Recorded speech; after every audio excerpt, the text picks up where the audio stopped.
Austria, basta con que el representante del país firme el tratado para que ya se considere como derecho dentro de ese país e incluso, decía yo, el tratado está por encima de la Constitución, cuestión que no tenemos aquí.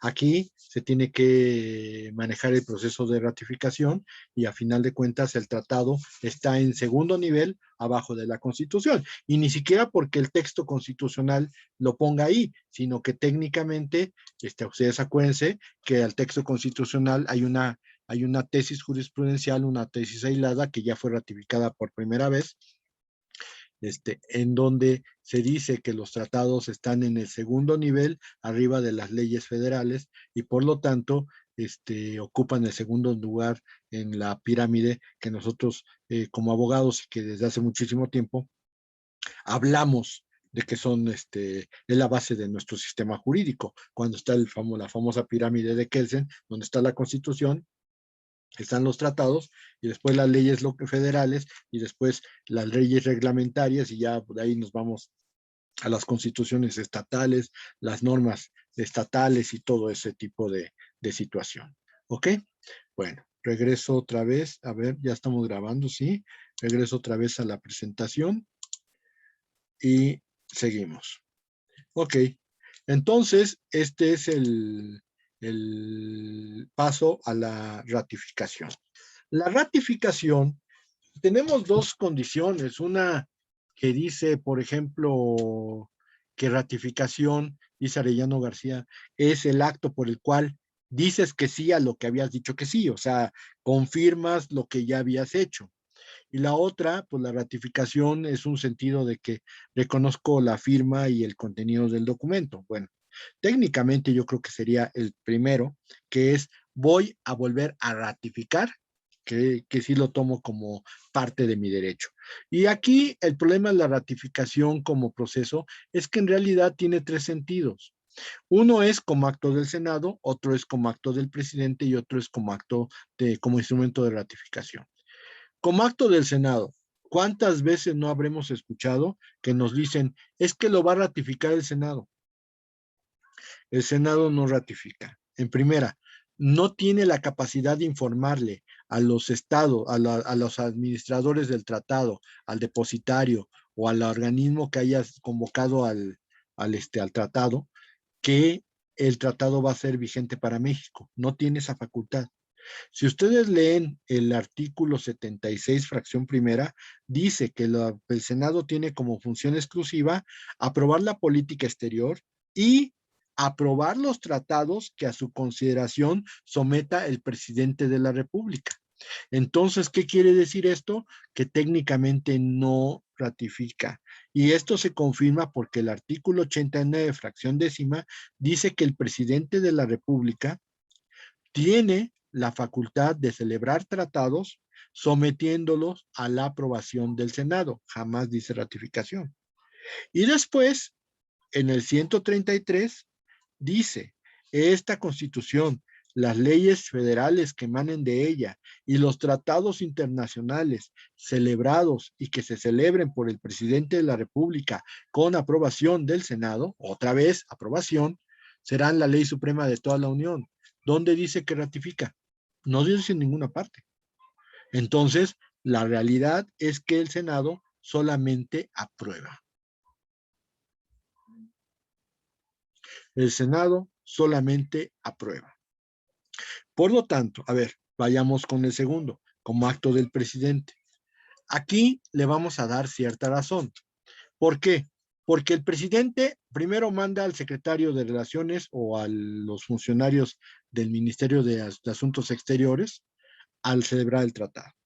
Lo firman y me lo mandan a mí para que lo envíe para aprobación del Senado. Y el artículo 89 dice, celebrar tratados sometiéndolos a la aprobación del Senado. Entonces, el hecho de que se haya firmado no quiere decir que ya se haya celebrado el tratado. La celebración va a ser cuando se regrese el documento con la ratificación por parte del Estado. Yo, presidente, cumplo con esa ratificación sometiéndolo a la aprobación del Senado y mandándolo, ya una vez con la aprobación, mandándolo a publicar en el Diario Oficial de la Federación y haciendo que la Secretaría de Relaciones Exteriores haga los instrumentos de ratificación. Por lo tanto, ¿quién es el que confirma o reafirma que la voluntad otorgada en un primer momento se va a respetar? Pues el presidente de la República. No lo hace el Senado. Y una prueba más está en el hecho de que, aunque lo apruebe el Senado, eso no es suficiente para que se pueda publicar en el Diario Oficial. A diferencia, por ejemplo, de lo que vimos en la legislación, donde si el presidente omite el derecho de veto, pero también omite la sanción, el Congreso tiene la facultad para mandarlo publicar. Aquí no, porque como es facultad del Senado, el Senado jamás ha tenido la facultad de obligar al presidente a que ratifique un tratado. Puede llegar la aprobación del Senado y de pronto el señor López Obrador decir, ¿qué es esto? Y entonces decir, esto no lo firmo, y no lo firma. Y si no lo firma, no lo ratifica. No le manda a pedir a Marcelito que haga los instrumentos de ratificación. Y si no hacen los instrumentos de ratificación, ¿qué va a suceder? No hay nada. México, como si nunca hubiera firmado un documento, un tratado. Esa es la razón por la cual consideramos que el segundo es el correcto. Y vayamos como instrumento de ratificación. Como es un documento que realiza la Secretaría de Relaciones Exteriores para poder establecer que se llevó a cabo el procedimiento de ratificación, entonces la situación es que no se puede confundir el acto con los documentos que lo contienen, que lo describen. Es como decir, la confesional, ahí está la confesional y te enseñan un papel. No es cierto. La confesional es el acto por el cual una persona es sometida a una prueba en donde él tiene que admitir o que rechazar los dichos, las posiciones que dice el que la ofrece. Que eso está en un acta es muy distinto al acto de la confesional. El acta es donde se contiene la confesional, no es la confesional en sí. La confesional se llevó a cabo mediante un acto en el juicio, en donde estuvo presente el secretario de acuerdos, el juez, y entonces lo que se toma en esa acta es lo que se dice que pasó en esa confesional. Por lo tanto, no puedes confundir el acto con el instrumento que lo ratifica o con el instrumento que lo contiene. Es a eso a lo que se refiere el instrumento de ratificación. ¿Y por qué se confunde? Porque acuérdense ustedes que para iniciar la vigencia de ciertos tratados se requiere que haya instrumentos de ratificación. Entonces, por eso se confunde. Es que falta el Estado mexicano que lo ratifique. No es eso. Estamos hablando de que todavía falta el hecho de que se lleve a cabo el proceso. Entonces decíamos, el acto de presidente es el correcto, no es ni como instrumento de ratificación ni como acto del Senado. Y técnicamente, pues es un proceso, porque es un proceso que marca la Constitución que tiene que ir el tratado cumpliendo para poder llegar ante el presidente de la República que lo ratifique y que se emita esos instrumentos de ratificación. Es todo un procedimiento. Es todo un proceso, perdón. No es un procedimiento. Entonces, ahí lo tenemos en ese sentido. Ahora, reservas. ¿Qué son las reservas? Las reservas es un acto unilateral de un Estado en la celebración de un tratado donde lo que establece es que no pide que no se le apliquen ciertas partes del tratado o bien que a ciertas partes del tratado se le van a dar una interpretación especial. Dicho de esta manera, la situación con las reservas es que van a ser limitantes. Nosotros tenemos otra forma de llamarlas. Aquí en México se le llaman declaraciones interpretativas o notas interpretativas. Bueno, esas son reservas. Aquí el problema está en que hay tratados que por su propia naturaleza no permiten las reservas, no permiten ninguna nota interpretativa. Esto es, por ejemplo, el Estatuto de Roma que establece la Corte Penal Internacional. Como la Corte es penal y se van a juzgar delitos, la verdad es que no se ha considerado que deba ser aplicable una situación de de reservas, porque entonces, pues, lo que pasó con Estados Unidos, que ellos querían que se aplicara a todo el mundo menos a los estadounidenses. Pues no, no se puede. Si se supone que es una norma a nivel internacional de tipo penal, lo que menos puedes imponerle son reservas. Y entonces, por eso, la prohibición a las reservas está dada en ese tratado. Sin embargo, el problema es el momento de interposición. ¿Cuál es el momento de interposición? Uno, cuando estás a punto de firmar, antes de que se firme, antes de que se autentique el tratado, porque si no ya no se puede modificar, pues haces tu reserva. Y obviamente estás aprovechando que ahí en ese momento están todos los negociantes y a lo mejor puedes lograr que de una vez salga aprobada tu reserva y eso sería una ventaja sobre cualquier otra situación. Dos, en el momento de la ratificación. Pero en el momento de la ratificación tienes que hacer varias cosas. O sea, sí haces tu ratificación, pero en el instrumento de ratificación va a venir tu reserva y entonces se le tiene que notificar a todos los estados parte del tratado para ver si la aceptan o no la aceptan. Y obviamente ese es un problema porque a lo mejor algún estado no quiere aceptarlo y si no quiere aceptarlo no lo puedes obligar a que las acepte. Una norma, una reserva aprobada unánimemente por los miembros del tratado, pues tiene muchísimas más posibilidades de caminar que una reserva a la cual unos estados dicen que sí y otros estados dicen que no. Y entonces, ante esta circunstancia, pues hay que tener mucho cuidado. Ahora, los efectos, cuando tú lo haces directamente en la negociación, pues igual y te lo aprueban y ya desde ese momento ya no tienes ninguna probabilidad de que te lo puedan cambiar. Pero los efectos cuando lo haces por medio de la ratificación es que tienes que esperar el visto bueno de los estados parte y pues a menos que ellos no digan absolutamente nada, en 6 meses a lo mejor pudieras dar por enterado de que tu reserva ya se aprobó, pero puede haber muchos problemas con otros estados miembros. Por lo tanto, pues es mucho tiempo el que se tiene que hacer para poder aprobar una reserva en la ratificación. Entonces, esa es la situación con las reservas. La adhesión. Un tratado puede ser, un estado que no negoció un tratado, puede ser parte del mismo si se adhiere al tratado. La adhesión es cuando un estado se coloca bajo los supuestos de un estado, de un tratado que no negoció. No vayan a cometer el error de preparatoria decir que la adhesión es cuando se adhiere, ¿eh? Eso no existe. Entonces la adhesión es colocarse bajo los supuestos de un tratado que no se negoció. Sin embargo, el problema de las adhesiones es que no es tan fácil. Por ejemplo, las condiciones que pongo aquí. La adhesión puede ser motivo de un pacto posterior al tratado internacional, o sea, motivo de un nuevo tratado. Otra, la adhesión para el futuro de nuevos terceros estados puede estar prevista en el tratado, clausulado del tratado internacional, una cláusula de adhesión. Y si la haces, generalmente vas a poder garantizar que otros estados que quieran adherirse al mismo lo van a poder hacer sin ningún problema.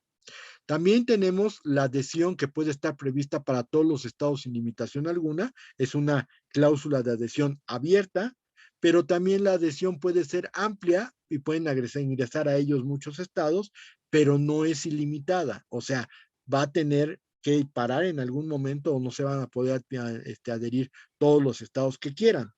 E incluso ese tipo de problemas se da en algunas situaciones, en algunos tratados a nivel regional, donde solamente se acepta la adhesión de estados que estén dentro de la misma región.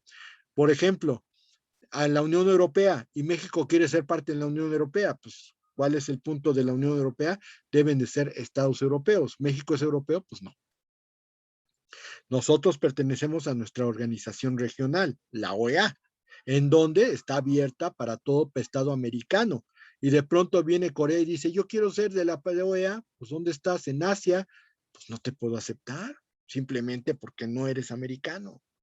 Y aquí estamos la Organización de Estados Americanos. Por lo tanto, no te puedo conceder el ingreso a la OEA. Y ahí está limitado a la porción geográfica, o en algunos casos se puede exceptuar de cualquier tipo de adhesión. Los estados que nada más llevaron a cabo el tratado y nada más. Entonces, esa es la situación con la adhesión. La interpretación significa desentrañar el sentido de una disposición jurídica. De acuerdo con el Tratado de Viena, del derecho de los tratados del 60, estamos hablando de que el tratado dice que va a ser fundamental la interpretación literal, o muchas veces el sentido ordinario natural, o alguna vez habla de un poquito de integridad. Pero George Fitzmaurice, que es el autor de mi preferencia en este sentido, habla de los 5 puntos de Fitzmaurice para interpretar los tratados. Esto lo pueden encontrar en el libro de Lord Magner, Law of Treaties, o Derecho de los Tratados, de Lord Magner. Es una edición inglesa ya bastante añeja, y George Fitzmaurice en ese libro habla, bueno, más bien Lord Magner cita a George Fitzmaurice y nos dice, los 5 puntos de interpretación para los tratados son: 1, literalidad, es decir, el tratado se interpreta a la letra, como está literalmente. Y si esto no te deja una interpretación, tenemos que irnos al sentido ordinario o natural de las palabras. Dicho de otra manera, un sentido, digamos, no formal, un sentido ordinario. Entonces ahí tendríamos que empezar a interpretarlo de una manera más natural. Si esto todavía no te da motivo para poder tener por cierto qué es lo que dice, hay que acudir al tercer punto, que es la integridad. La integridad se refiere a que los tratados deben de interpretarse como un todo y no por partes. Vamos a pensar, si estás buscando el artículo 170 y de pronto ahí viene un concepto que no te resulta claro, pues lo más seguro es que vas a tener que regresar al artículo 1, porque en la mayoría de los tratados, el artículo primero hay un marco conceptual. Y entonces, como hay un marco conceptual, no podrías interpretar el tratado si no es con el primero y el 170. Tendrías que interpretarlo, digamos, uniendo los dos sentidos. Y solamente así, y solo así, se puede hablar de integridad. Los tratados no pueden interpretarse en parte o por partes, sino que tienen que interpretarse como un todo. Ahora bien, si todavía tienes muchas dudas, hay que ir a la efectividad. Y la efectividad es un poco más compleja, porque la efectividad significa acudir a toda la historia del tratado. Esto es todas las negociaciones, esto es todos los tratados anteriores. Es más, tienes que acudir hasta el origen del problema para poder determinar cuáles eran los sentidos o los significados de ciertos conceptos. Yo lo comenté en público alguna vez que acudí a una negociación de un tratado, pues me puse a tomar apuntes y entonces me pidieron los apuntes y entonces yo pregunté por qué y me dicen, es que a lo mejor en algún momento en que todos estuvieron distraídos, usted tomó el sentido de un término o de una frase. Entonces, pues sí, te sacan fotocopia de todo lo que se dice ahí o de todos los apuntes que tomas. Y eso sirve como parte de la efectividad. Estamos hablando de que todo tratado tiene un origen en los problemas de la sociedad internacional. Y como lo hablamos en el momento de la normatividad internacional en derecho internacional, cuando hay un problema, se busca la solución, se adopta una normatividad, y si la normatividad se ajusta al problema, entonces se aplicará y se evitará el problema. Pero lo que puede suceder es que no se ajuste y entonces lo que va a ocurrir es que los estados lo van a violar y otra vez vamos a tener que empezar por el mismo problema y otra vez negociar la normativa internacional, obtenerla y ver si empalma o si se contrapone. Si se contrapone, otra vez se va a violar y decíamos, esto es un círculo vicioso. Bueno, pues precisamente esa es parte de lo que la efectividad trata de resolver. Pero vamos a pensar que ni con la efectividad encuentran el sentido del tratado, pues quedaría la práctica subsecuente. Ojo, práctica subsecuente. Aquí no estamos hablando de qué se quiso decir en el tratado, sino más bien cómo los estados llevan a cabo el tratado. Y aquí, pues estamos ante la situación de que puede ser que los estados lleven a cabo el tratado, incluso contrario a lo que el mismo tratado decía o dice.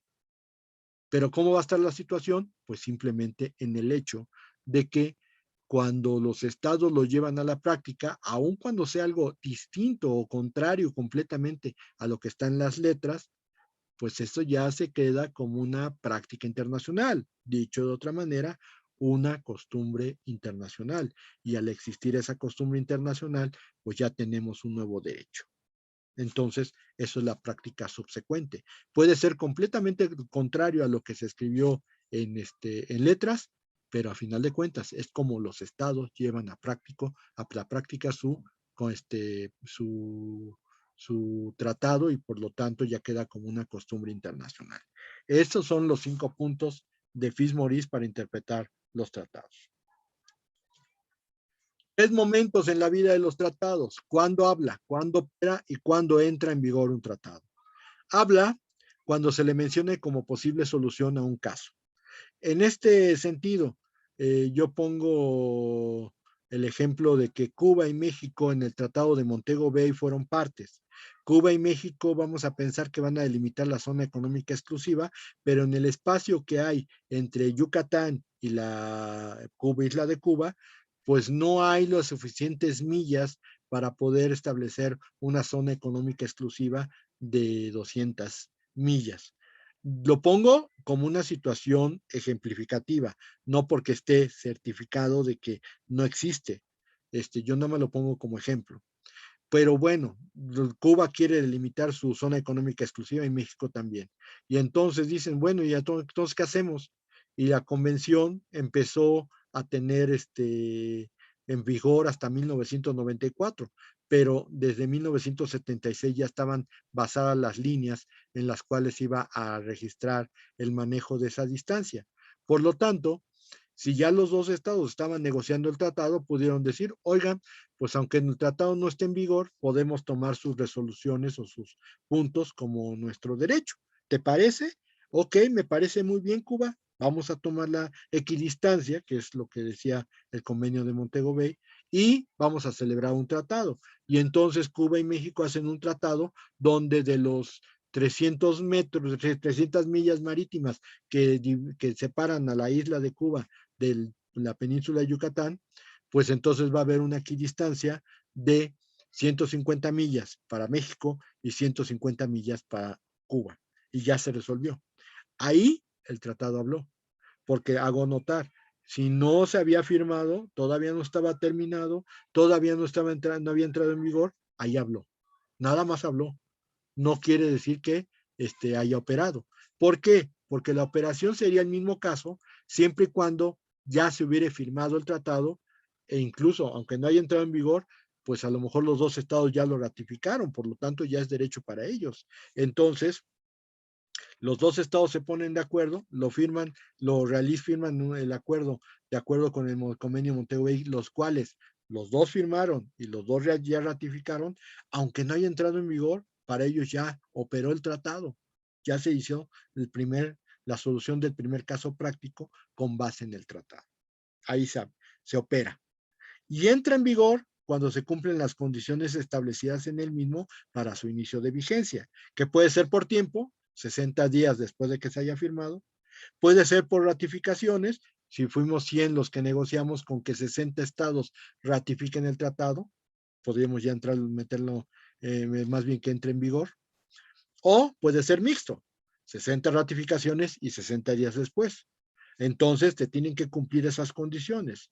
Sin embargo, lo que nos ha enseñado la práctica internacional es que hay tratados que hablan y operan antes de entrar en vigor y hay tratados que entran en vigor pero nunca hablan ni operan.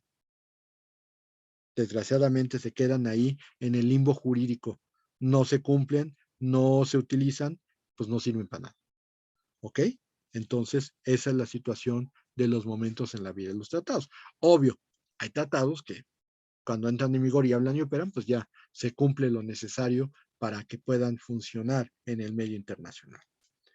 Ok, La implementación. La implementación la podemos definir como la creación de una legislación secundaria para poder echar a andar el tratado.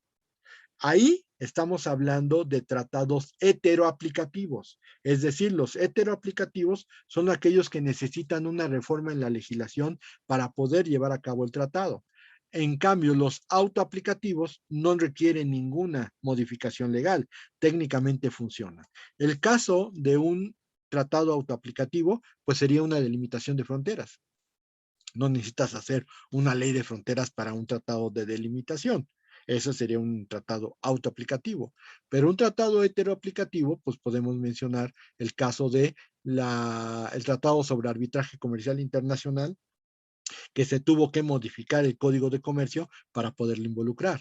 O, por ejemplo, la Convención de Belém do Pará sobre las formas de eliminación de la violencia contra la mujer, que también tuvieron repercusión en los códigos civiles de nuestro país y en algunos procedimientos para evitar la violencia contra las mujeres, que ustedes conocen de sobra en todos estos lineamientos que las protegen. O, por ejemplo, también podríamos hablar de todo lo relacionado con el comercio electrónico, que también está basado en un tratado internacional, pues también eso es heteroaplicativo. Entonces, esa es la implementación que se tiene que hacer en un tratado. La denuncia es un acto unilateral en el cual un Estado va a decir que, pues, por no cumplirse con las condiciones necesarias, va a renunciar o va a pedir que se dé por terminado o va a retirarse o va a suspender los efectos del tratado. Sin embargo, esto es la aplicación de la cláusula rebus sic stantibus, que significa si las cosas siguen igual. No contradice el pacta sunt servanda, pero tampoco está permitiendo que sea una aplicación irrestricta del pacta sunt servanda. Lo que estamos estableciendo es que en el medio internacional no puede haber, de ninguna forma, no puede haber tratados que impongan obligaciones mayores a un Estado que a otro. Entonces, bajo esas condiciones, la cláusula rebus sic stantibus significa que puedo echar para abajo un tratado porque a lo mejor las condiciones ya cambiaron. Yo lo que sí me gustaría dejar bien claro es que no implica abandono automático. En el medio internacional ya prácticamente alguien dice, se denuncia, pues ya se echó a perder el tratado. Pero la denuncia solo se debe dar en ciertas circunstancias, como ya lo dije, para dar por terminado un tratado, para retirarse un tratado, para suspender los efectos del mismo. Pero tiene una visión de qué es lo que tú opinas. O sea, yo denuncio y quiero estos efectos, le voy a denunciar a la otra parte del tratado y le estoy preguntando, ¿y tú qué opinas? Esto es como un matrimonio, muchachos. O sea, si yo ya no estoy de acuerdo con el tratado, es como decir, ya no estoy de acuerdo con el matrimonio. Y como estamos en las condiciones actuales de que los divorcios se hacen vía incausada, o sea, no necesito tener una causa para divorciarme, pues es lo mismo en los tratados, no necesito tener una causa para poderme retirar del mismo. Entonces, pues es como también los matrimonios, o sea, si tú ya no estás a gusto en un matrimonio, pues reviéntalo, pues ya qué puede pasar. O sea, obviamente si tienes hijos, pues vas a tener la obligación alimentaria con los hijos, pero pues no te debe de ligar a nada. Y si la señora ya no quiere estar contigo, bendito sea el Señor, pues dile, sí, cómo no, te doy todo el divorcio, todo lo que quieras, hombre. Nada más el chiste es que me dejes en paz. Pues es exactamente lo mismo que pasa en una situación internacional. ¿Por qué? Porque como yo estoy esperando a que me digas qué opinas tú, hay dos situaciones. Una, que se quede callado. En medio internacional, acuérdense que el silencio es prácticamente una renuncia tácita. Entonces, si tienes derechos, los vas a dejar perder.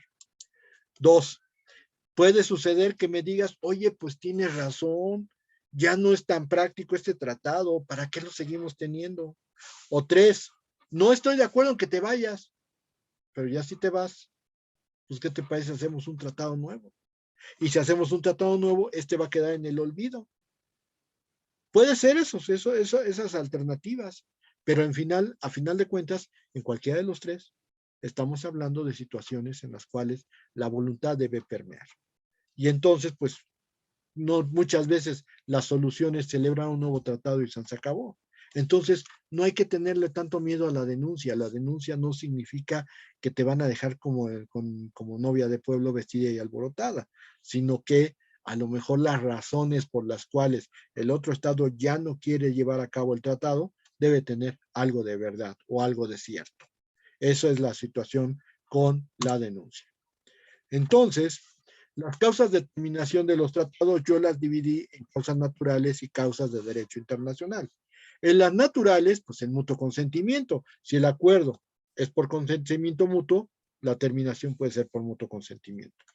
Por término, es decir, si el tratado tenía una fecha específica para terminar, llegando a esa fecha, pues ya no tenemos tratado. Por cumplimiento del objeto o fin del tratado. Si ya teníamos un objetivo que cumplir y ese objetivo ya se cumplió, el tratado ya no tiene razón de ser. Por lo tanto, se acaba. Por la extinción de algún estado parte. Es como pues, tener un caso de viudez. Acá se muere la otra persona, el marido o la esposa, pues ya no hay matrimonio. Por más que quisiéramos, no hay matrimonio. Pues también si un estado con el cual yo tenía tratado se acabó, ya no existe, pues ¿con quién tengo el tratado? Con nadie. Ahora, de las de derecho internacional, la violación grave de un tratado puede ser motivo de que se acabe. La ruptura de relaciones diplomáticas no acaba con todos, pero puede acabar con varios. La denuncia, en términos de lo que acabamos de mencionar, y la guerra. La guerra es la causa por la cual se acaban todos los tratados. Y, por ejemplo, al acabar los tratados, pues a lo mejor los estados se pueden poner de acuerdo de nuevo y reanudar algunos tratados. Tengo el caso del Tratado de Extradición entre México e Italia, que viene de 1906. Sin embargo, cuando México en 1942 le declaró la guerra a Italia como país del eje, pues hagan de cuenta que ese tratado se acabó. Cuando acabó la guerra y volvimos a restablecer relaciones con Italia, creo que uno de los primeros puntos fue reponer o restablecer el Tratado de Extradición de 1906 y hasta la fecha no ha habido ningún cambio en ese tratado, sigue estando vigente. ¿Qué pasó, Leslie? Nada, se prendió solito, perdón. ¿Cuál se prendió solito? Si la computadora no piensa, se le ha de haber movido. Si le pega a la barra, si le pega a la barra, automáticamente se enciende el micrófono, a la barra de espaciado. Ok, bueno, seguimos porque vamos a terminar. Los tratados internacionales, los tratados en derecho internacional privado en América son muy importantes porque en América hemos tenido, digamos, el orgullo de ser los primeros que han avanzado en el estudio del derecho internacional privado. Y tenemos que distinguir 4 etapas. La primera etapa se da con el primer Tratado de Derecho Internacional Privado de 1878, el Tratado de Lima. Este tratado viene todavía con el movimiento bolivariano. México incluso lo firmó, aunque nunca lo ratificó, y quedó a nivel de Sudamérica solamente, pero tenía una visión, digamos, más continental. La segunda etapa la tenemos en 1928 con el Código de Bustamante sobre Derecho Internacional Privado, que es muy famoso, el Código de Bustamante, pero que también se quedó a nivel sudamericano. O sea, se quedó en Argentina, en Chile, en Bolivia, en Paraguay, en Venezuela, en Colombia. Después, en 1933, en el marco de la reunión interamericana de Montevideo de 1933, se llevaron a cabo la negociación de varios tratados con aspectos de derecho internacional privado, como puede ser de navegación, de contratos mercantiles, de algunas cuestiones de conflictos de leyes. Entonces, ahí tenemos la Convención Interamericana de Montevideo en 1933. Ya a partir de la cuarta etapa, tenemos que a partir de 1975 se crearon con base en el Comité Jurídico Interamericano las Convenciones Interamericanas de Derecho Internacional Privado, también conocidas como CIDI. Estas ha habido varias. Por ejemplo, la primera en 1975 en Panamá, con 6 convenciones, entre los temas, materia de cheques, regímenes de poderes, letras de cambio, pagarés y facturas, arbitraje comercial internacional, exhortos y cartas rogatorias, y así como recepción de pruebas en el extranjero. México ratificó las últimas 5. En la segunda, en Montevideo, hubo 8 convenciones en materia de cheques, medidas cautelares, eficacia extraterritorial de sentencias y laudos extranjeros, domicilio de las personas físicas, sociedades mercantiles, prueba e información respecto al derecho extranjero y sobre normas generales de derecho internacional privado. También un protocolo a la convención relativa a exhortos y cartas rogatorias. México ratificó las 6 últimas. En la tercera, en 1984, en La Paz, 4 convenciones sobre la competencia en la esfera territorial de la eficacia internacional de sentencias extranjeras, un protocolo adicional a la Convención de Recepción de Pruebas en el extranjero, adopción de menores, así como personalidad y capacidad de personas jurídicas. Todo México ratificó todas.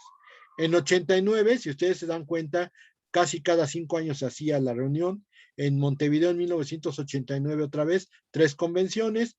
Los temas fueron restitución de menores, obligaciones alimentarias y transporte internacional de carga por carretera. Salvo esta, ratificó México las últimas, las otras 2.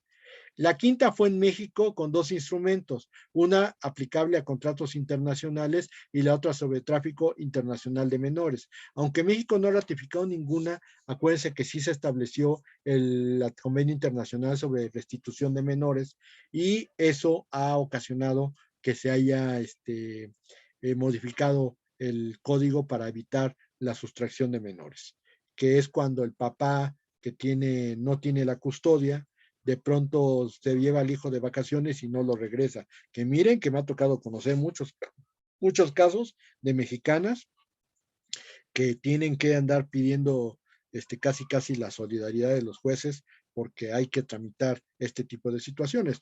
No puedo decir que me ha tocado llevar casos así, porque sí los he conocido, porque son casos de personas físicas y desgraciadamente los costos que implica la situación de llevar y contratar abogados en otros países se eleva mucho la cantidad. Tendrán que ser personas infinitamente ricas para poder llevar a cabo esa situación. Y la verdad es que entre personas infinitamente ricas no se llevan a cabo ese tipo de actividades. Entonces, la verdad sea dicha, me ha tocado 2 que 3 situaciones en las cuales pues no puedo hacer nada porque la persona pues no puede sufragar ni siquiera los gastos de juzgado de un divorcio normal. Pues imagínense lo que es andar mandando a cartas rogatorias y a lo mejor un viaje eventual a Francia o a España o a Estados Unidos, pues es mucho dinero y la verdad es que se hace muy difícil esa situación. Entonces, pues son pocos los casos en que realmente procede. Hay veces que se logra, hay veces que no se logra. Después contaremos nuestras experiencias al respecto. Después de 1994 se rompió el buen ritmo que se tenía y entonces llegó hasta la sexta en Washington de 2002. Hubo 2 convenciones, una sobre carta aporte negociable y no negociable para el transporte internacional de mercaderías por carretera. Si México no había ratificado la convención general, pues no iba a tramitar, no iba a ratificar esta. Y tenemos otra de una ley uniforme en materia de garantías mobiliarias. Tengo que comentar, esta ley uniforme pues es la que ha formado un registro de garantías mobiliarias en México, pero es con base en la ley uniforme en garantías inmobiliarias. Y después la séptima, en 2003, se quedó en que se iba a generar otra vez en Washington, se llevó a cabo hasta el 2009 y hubo trabajos preparatorios, no se llevó a cabo la adopción de ninguna convención. Los temas fue la protección al consumidor y el reglamento modelo del registro de garantías mobiliarias, que como ya dijimos, México ya lo tiene en su orden jurídico. Muy bien, pues bueno, ahí terminamos con lo que se refiere a tratados internacionales. Ya también se me va a ir la segunda sesión, se me va a cortar, entonces